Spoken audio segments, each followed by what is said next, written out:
এই যে 17 বছর এই যে ইসলামী শাসনতন্ত্র আন্দোলন,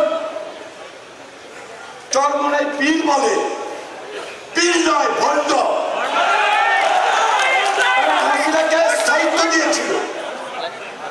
এমন কোন দালালি ফাঁকা মার্কা ছিল না, তারা এই বাংলাদেশের ইতিহাসকে কলঙ্কিত করে নাই। 2014 নির্বাচন বলেন, 2018 নির্বাচন বলেন, 2024 নির্বাচন বলেন, হাসিনাকে সহযোগিতা করে হাসিনার স্থায়িত্ব পালিয়ে দেওয়ার ক্ষেত্রে এই চরমনাই পীর, এই ইসলামিক শাসনতন্ত্র আন্দোলন, এই ফাঁকা মার্কা ছিল বাংলাদেশের মানুষের আরেকটা জাতীয় বেঈমান হিসাবে চিহ্নিত। তাহলে তারা আজকে নির্বাচনের বিরুদ্ধে যে আন্দোলনটা করছে,